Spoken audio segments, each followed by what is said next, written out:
I was very surprised to discover that I was a gaming addict. I played a lot of games when the first consoles came out way back in the 1970s. I had some of the early handheld devices, but I didn't think there was any issue. In fact, I felt that I had no problem at all.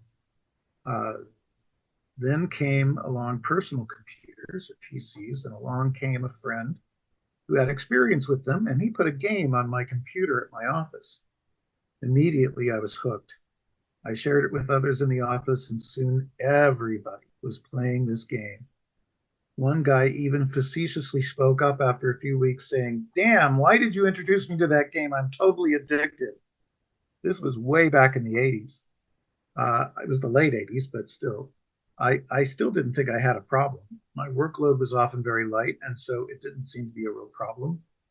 And addiction to gaming, I don't think it even been thought of yet, or the possibility of it had been thought of. When I moved to go to grad school, I got my first PC that I personally owned, and it had an early version of Windows, and on Windows was pre-installed these games. And I soon discovered these and began to play them. Still, I thought everything was fine, yet I would play them for hours. And sometimes my shoulders would hurt from being hunched over a keyboard doing repetitive stuff.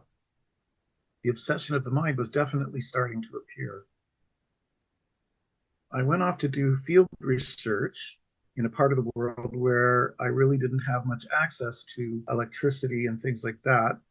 So, as a grad student, so I didn't have any computer games there. And I remember how impossibly slow the days seemed, which made me curious. I never connected it to not having games to play, but it felt like the day took forever. But when I was back in Canada and playing my games, the days just breezed by.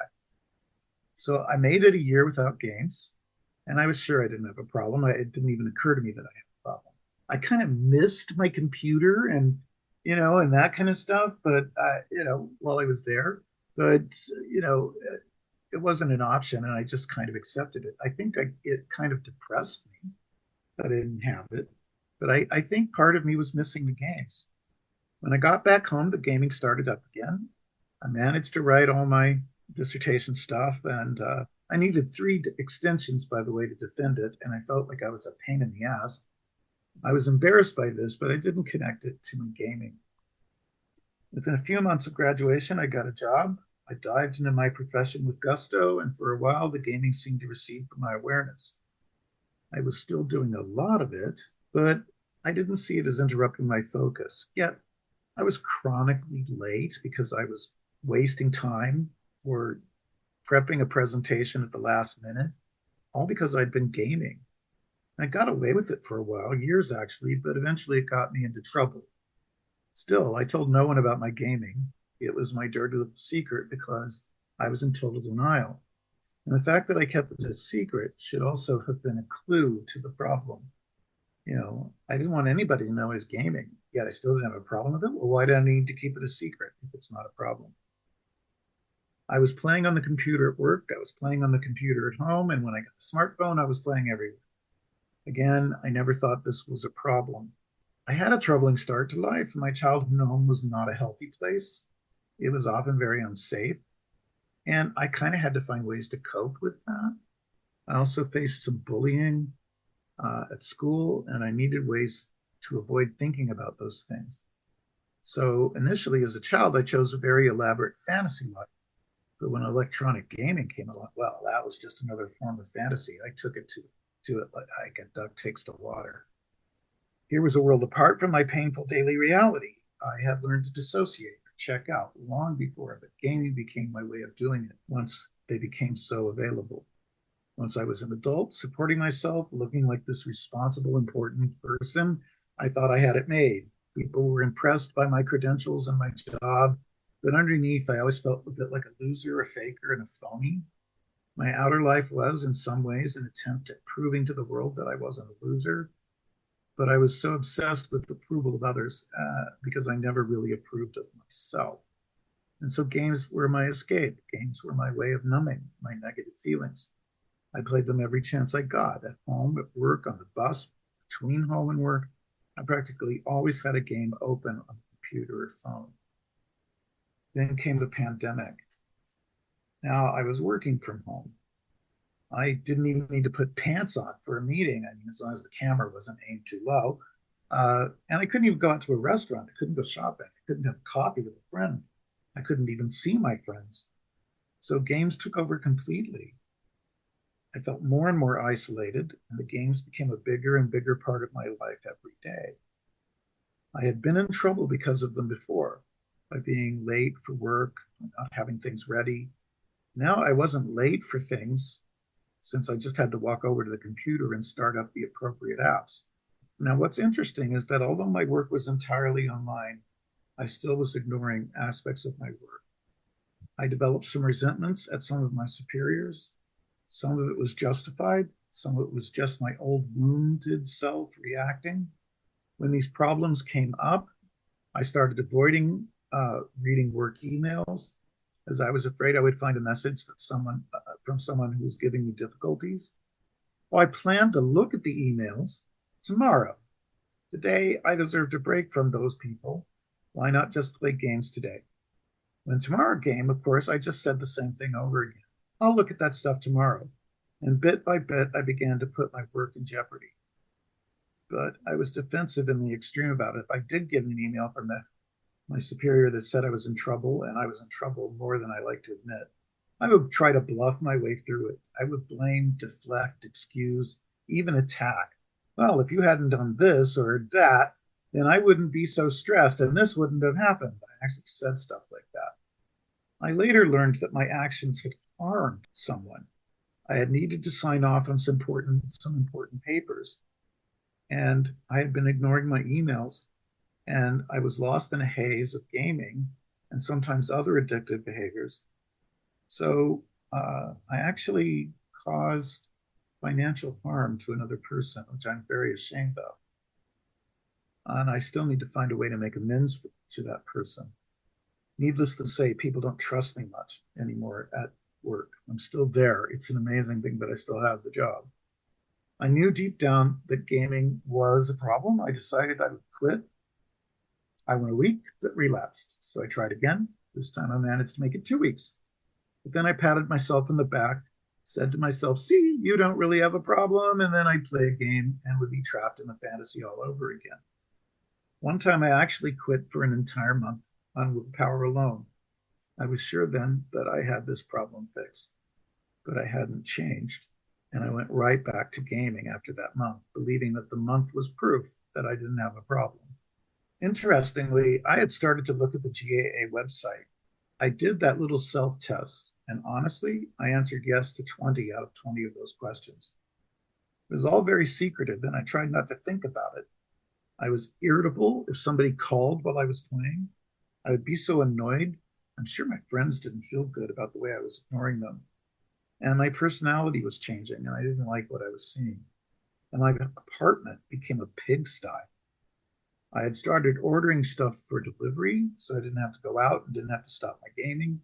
So in one corner, there was a pile of cardboard boxes, piling almost up to the ceiling. My bedroom, dirty clothes were piling up, and I would just order new underwear, new socks delivered the next day, sometimes the same day when I was out of them. In my kitchen and dining room, packaging was piling up from the heavily processed food I was almost exclusively eating. I gained weight. In fact, during the pandemic, I think I gained 30 pounds. I was mostly living on my couch and even sleeping there with phone nearby, and the place was getting stinky, and I was getting stinky too, as my personal hygiene, which I had always been fastidious about, was falling by the wayside. Hell, sometimes I resented that I needed to get up and pee as it was interrupting my game. I'd wait until I was in pain, then quickly go do it, sometimes while playing the game. Oh, and the bathroom didn't get cleaned either. Yet I didn't really think that I had a problem. If somebody had installed secret cameras in every room of my apartment, like on Big Brother watching me, they would have been certain I was insane. When I look back, I can see that I was insane. But in the midst of it, I couldn't see it. I heard a therapist talking on TV about behavioral addictions recently. He said something that I can't forget. When the hosts were skeptical that anyone could be addicted to gaming, sex, eating, etc., he talked about the world inside the addicted life. He compared it to a fish that was born in polluted water and lived all its life in polluted water and never knew anything but polluted water. The water made the fish sick, but since the fish knew no other water than the polluted water, it never swam away to find clean water. That's who I was in the midst of my addiction. I couldn't see beyond my little world, at least emotionally. Now, intellectually, I always know something is a mess, but the intellect is not enough to fix this. I mean, I have some fairly impressive advanced degrees, and there are other people in this fellowship who are as highly educated, yet I was as helpless as anyone. That education didn't solve any of my problems. I mean, I don't regret the education, but I thought it was my way to find myself, and I wasn't finding myself. I was still covering up. My higher power had other plans for me. God seems to have decided that I would have to find a way to face life on life's terms without trying to be in charge. This meant humbling me, showing my weaknesses, demanding I feel my feelings. These were the opposite of what I had thought I needed. I thought I needed credentials. I needed a position. I needed money and a power. I needed to be admired. I needed success. But those were smokescreens. I didn't need any of those things. I needed authenticity and to take a hard look at what I was running away from. I didn't choose to be an addict. Nobody does. But it was the way my higher power showed me what I needed to do. So I'm grateful for the 12 steps. I'm grateful for this incredible fellowship. I'm grateful that I have the ability, at least some of the time, to see myself as I really am and not find that so awful. Strangely enough, the 12 steps gave me a chance to discover who I really am, not who I wanted the world to see and admire, but the actual me. And I have been learning to like the person that I see emerging. I'm a work in progress and thus will ever be. It's still one day at a time, and if I forget that, I'm in trouble. Today, I do SACs, which is spot, admit, correct, every day. I do my step 10 reviews every night. I actually call people every day now just to check in and see how they are. And I share how I am. Life still has some ups and downs, and that's always going to be the case. And at work, a lot of people still don't trust me because of my old behaviors and my defensiveness about them. And some of those people are making my life very difficult. I can't really blame them. I earned their distrust. But I know that I'm trudging the road of happy destiny, as they like to say in the big book of AA. And with the support of the fellowship, I can face whatever comes my way, and I will.